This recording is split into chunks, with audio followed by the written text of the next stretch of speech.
She said, "I'm not like other women." The cowboy said, "That's why I want you."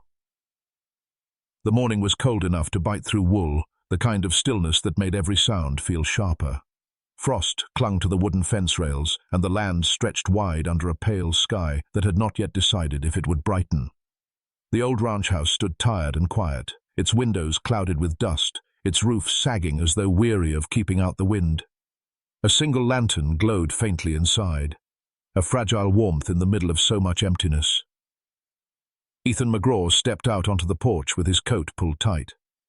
He had lived out here alone long enough that silence was the only company he trusted. His boots crunched the frozen dirt, steady and heavy, as he crossed toward the barn. He expected nothing different about the morning. The cattle would need water, the horses feed, and he would push through the hours like he always did, with no one watching and no one to speak to. The land was vast, but it felt like a cage he could not walk away from. But then he heard it. A sound that did not belong to this place. It was faint, almost swallowed by the wind, but it stopped him in his tracks. Not the cry of an animal, not the whistle of air through wood. It was human, broken, fragile. A sound that carried pain, though muffled, as if someone tried hard not to let it spill out. He followed the sound, boots sinking into the frost-softened ground. Around the side of the barn, near the stack of old hay bales, he found her. A woman, kneeling, shoulders trembling under a worn shawl that did not belong in this cold. Her hands were scraped raw, her face streaked with dirt.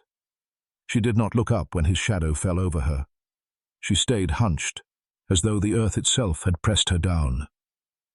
For a long moment, he did not speak. He simply stood there, staring at the impossible image before him. Women do. I'd not wander out here, not alone. And if they did not arrive broken like this.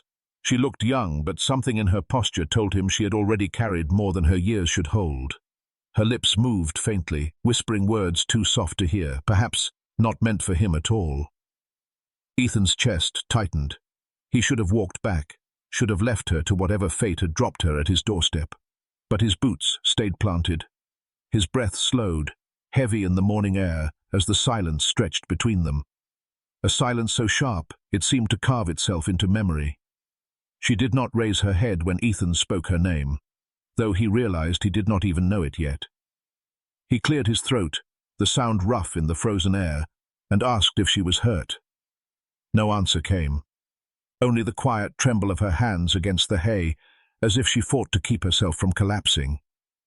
He crouched down a few steps away, not too close. Years of living with animals had taught him how to approach the wounded. Sudden movement made them bolt or lash out. Better to wait, better to give space. His eyes followed the thin shawl that covered her shoulders, torn at the edges, useless against the wind. Beneath it, he could see how her frame shook, not just from the cold, but from something deeper. A memory stirred in him, one he had buried long ago.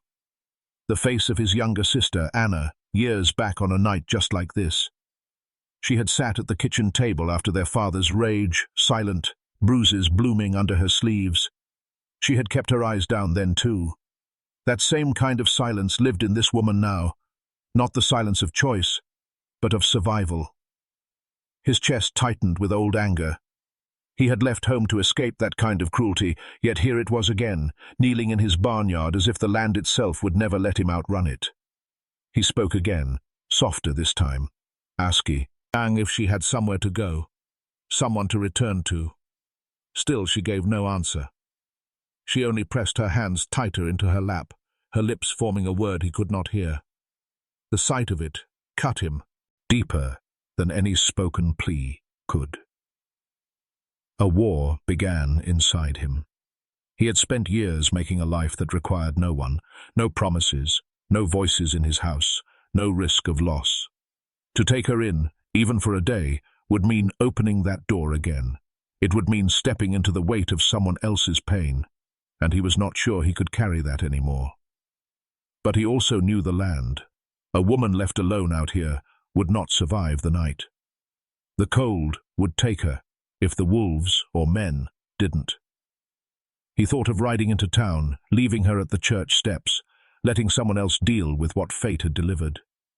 Yet even that idea felt like betrayal. He could already see her face pressed against the frost, abandoned all over again. His hand went to his coat, fingers curling into the wool as if gripping himself back from a fall.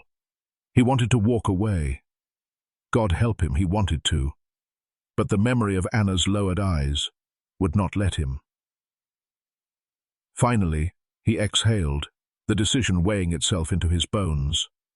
He slipped his coat from his shoulders and laid it over the woman's back, careful not to startle her. She flinched at first, then stilled beneath the warmth. He did not speak. He did not promise. He only stood above her, knowing what it meant. Whatever storm had driven her here was now his to face. Ethan brought her inside, though she resisted at first, her steps dragging across the frozen ground as if the weight of leaving that haystack was too much. The house smelled of wood smoke and old leather, the silence of the rooms broken only by the hiss of the stove. He settled her near the fire, placed a cup of warm water in her hands, and waited. For a long time she sat there, motionless, staring at the flames as though the fire might speak for her. When her lips finally parted, the words came like stones dragged across gravel. She had run. That much was clear. Her voice cracked when she tried to explain, so she left more unsaid than spoken, but Ethan understood enough. There had been a man, not a stranger, someone who had claimed her, who believed she belonged to him, a father, a husband, or something worse twisted between the two. She did not name him, but the fear in her eyes was shaped by him. It lived in her body like a brand. Ethan felt his jaw tighten. He knew that kind of cruelty. He had seen it in his own father's fists, in the way neighbors sometimes dragged women by the arm as if they were cattle. But something about this woman's terror told him the threat was not far. Whoever she had fled from would come looking. The wind pressed harder against the walls, and in that sound, Ethan heard a warning. Out here, every whisper carried. If she had crossed fields and roads in the night, someone would have noticed. And if a man had lost what he thought was his, he would not rest until he got it back. He asked her name. At first she shook her head, but then, almost in a whisper, she gave it. Clara. It felt fragile on her tongue, as though saying it aloud might bring danger through the door. Not long after, Ethan's fears began to take shape. A horse passed down the road, hooves crunching steady and slow in the frost. No wagon. No neighbor would ride this far at this hour. Ethan stood by the window, careful not to be seen. The rider paused near the fence line, then moved on, but the air felt different after. He turned back to Clara. She was watching him now, eyes wide, the cup shaking in her hands. "He'll find me," she whispered, her voice cracking in the firelight. Those words sank into him. Not if, not maybe, but will. Ethan's mind worked fast. If she had spoken true, then her running had already set things in motion. Men would come, maybe tonight, maybe tomorrow, and when they did, they would not just want her, they would want to make an examples out of anyone who dared stand between. He had lived years keeping his head down, letting the world pass him by. But now his quiet cabin was no longer invisible. It had become a mark on someone else's map. He felt a shift inside himself, like the snap of a dry branch in a still forest. For the first time in years, he was not just living to survive the next day. Now, he was living against someone's will. And that meant he had stepped into danger alongside her. Clara's hands gripped the cup tighter, her knuckles pale, as if she understood what he was already realizing. Neither of them could turn back. The threat was moving closer, and the silence of the land would soon be broken by voices that carried guns. The next day brought no riders, no shouting at the fence, only the sharp stillness of winter sun on the frozen fields. Yet the quiet did not ease Ethan's mind. Danger might not come today, but it was coming, and they both knew it. Still, life had to move forward in small, ordinary steps. Clara moved slowly through the cabin that morning, her eyes tracing the shelves stacked with old tools, her fingers hovering over the chipped enamel plates. She looked as though she was searching for something steady, something that could not be taken from her. Ethan gave her space, but he watched. He saw how she tried to help, her hands clumsy as she gathered wood for the stove, how she startled at the crack of kindling. She was not used to safety. Every sound made her brace for pain. When he placed a rifle on the table, her body stiffened. He told her calmly in few words that if men came, she would need to know how to defend herself. At first, she shook her head, whispering that she could not. But his steady eyes did not move away, and after a long silence, she reached for the weapon. Out in the field, the wind carried their breath in small clouds as he guided her hands along the worn stock. He showed her where to place her cheek, how to steady her shoulder, how to breathe before the trigger. Her first shot cracked wide, scattering crows from a fence post. She flinched, but he said nothing sharp, only adjusted her stance with a patient hand. By the fourth shot, she hit the edge of the tin can he had set on a log.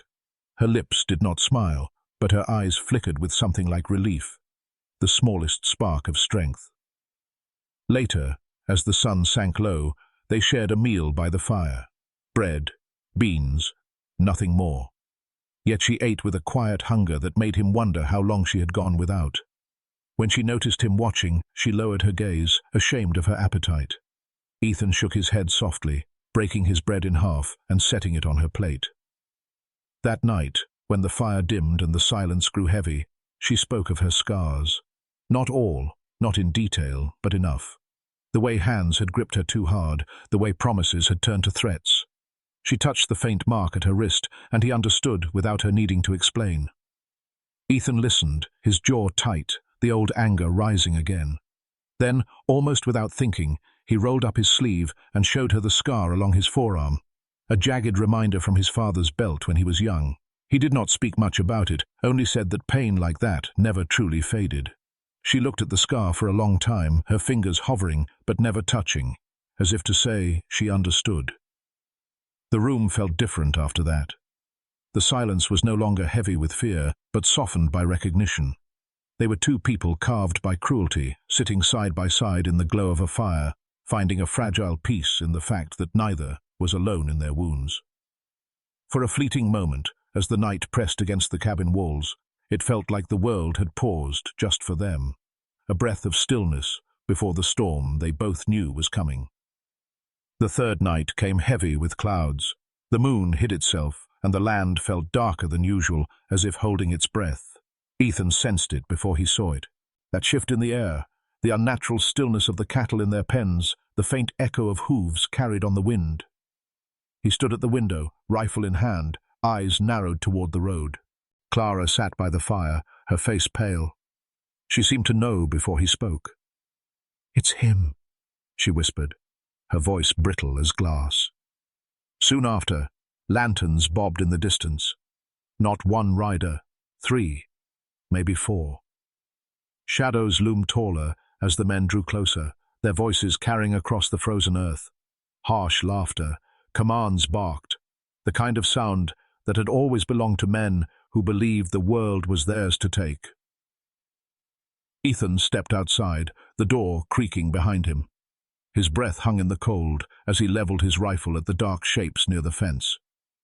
"That's far enough," he called, steady, his voice carrying like iron. The horses halted, steam rising from their flanks. A man dismounted first, tall, shoulders broad, coat swinging open to show the steel glint of a revolver. His eyes found Ethan's, then flicked toward the cabin. "She's mine," he said, his tone low but venomous. "Hand her over, and no one gets hurt."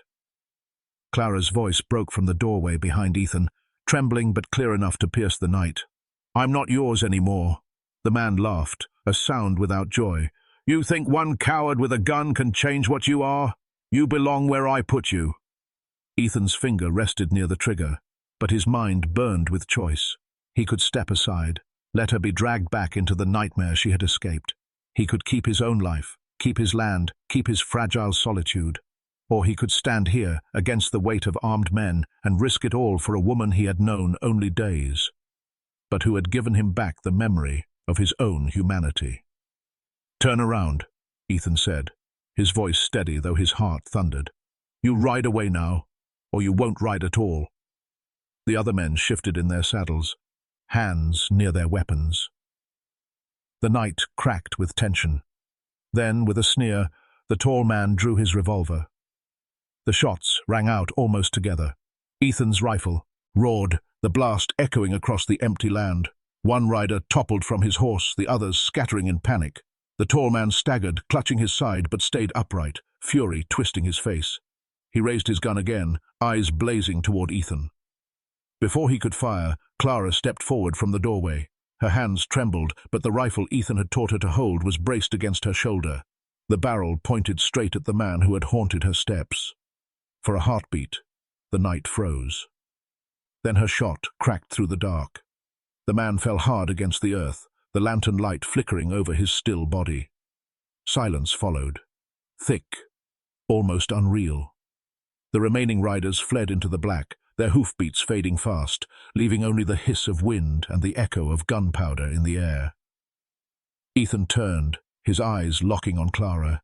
She still gripped the rifle, her body shaking, her breath shallow. He stepped toward her slowly, gently lowering the weapon from her hands. For a long moment, neither spoke. They only stood there, framed by the cabin light, both knowing the price of what had just happened. The storm had come, and together they had survived it, but not without a cost written deep into their souls. The gunsmoke lingered in the air long after the hoofbeats faded. The night had gone still again, but it was not the same stillness as before. It was heavier, darker, as though the land itself had absorbed the violence and now held its breath in mourning. Ethan stood over the fallen man, the cold lantern light spilling across the frozen ground. Clara remained by the cabin doorway, her hands trembling at her sides. The rifle lay abandoned near her feet, the echo of her shot still alive in her chest. She had ended it. Yet the silence that followed felt less like freedom and more like an echo that would never fade. The tall man's breath came ragged, lewd, spreading into the frost. His eyes, once sharp with cruelty, now flickered with something closer to disbelief. He had believed himself untouchable, feared, a master of others. Now he looked up, at Ethan and Clara with the hollow gaze of a man realizing he had lost everything. Ethan knelt beside him, though no words came. He had nothing to offer this man, no forgiveness, no hatred even, only the weight of inevitability. The man gasped once, a sound more animal than human, and then stilled.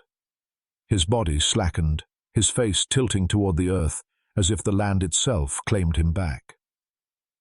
Clara pressed a hand to her mouth, but did not cry. Tears had been beaten out of her long ago. Instead, she stood there in silence, her eyes wide with the terrible knowledge of what she had done, and what she had been forced to do. Ethan rose slowly. He did not look at her right away. Instead, he moved to the barn, fetched a spade, and returned without a word. Together they worked through the night, digging in the hard, frozen soil. The ground resisted them, as if unwilling to accept what had been laid upon it. Each thrust of the spade rang like an iron bell in the quiet. Clara's hands bled as she pulled at the earth, but she never stopped. When the grave was deep enough, Ethan lowered the body in. There was no prayer, no marker, only the hollow sound of soil striking the coat, each handful sealing the violence beneath. Clara watched, her face pale in the weak light, her shoulders trembling under the cold. By dawn, the grave was covered, the land smoothed over as though it had never been disturbed. The first light broke across the horizon, washing the frost in a pale glow. Clara stood beside Ethan, their breath rising in the morning chill. Neither spoke. Words would only cheapen what had been endured. Back inside the cabin, Ethan lit the stove again. Clara sat at the table, staring at her scraped hands, the dirt still clinging under her nails. Ethan poured water into a basin and set it before her. She washed slowly, the water darkening as it carried away the soil and blood. Their eyes met across the table. There was no triumph there, no relief. Only the shared weight of survival. The fire cracked softly, filling the silence. Ethan wanted to speak, to tell her she was safe now, that it was over, but he knew better. Safety was not a promise he could make, and for her, it would never truly be over. So he said nothing. He only sat with her in the stillness, their silence heavier than any words could carry. Outside, the land stretched quiet and endless once more. But within that quiet lived something fragile. Not peace, not yet, but the faint beginning of it. Winter gave way slowly to spring, though out on Ethan's land the change felt more like a whisper than a celebration. Snow thinned into patches of mud, streams loosened from ice, and the wind carried the faint scent of new grass. Life crept back in small steps, as if cautious not to disturb what had been buried in the cold. Clara stayed. Not because Ethan asked her to, and not because she had nowhere else to go, but because leaving felt impossible after what they had endured together. She moved through the cabin now with more ease, her hands steady as she cooked, her voice sometimes humming softly when she thought he was not listening. The shadows in her eyes had not vanished, but they no longer swallowed her whole. Ethan watched her quietly, day after day, the way a man watches the land he tills, with patience, with respect, with the knowledge that some things grow only when left unforced. He spoke little, but his actions carried meaning. The extra wood he stacked near her chair, the way he mended her shawl, the space he gave her when silence was what she needed most. Sometimes they would walk past the place where the grave lay hidden under grass and stones. Neither spoke of it, but both felt its presence, a reminder of the night that had bound them together. Clara would pause. Her eyes soft with something between grief and relief, and Ethan would stand beside her without words. In that silence, they carried both the weight and the release of survival. Months passed,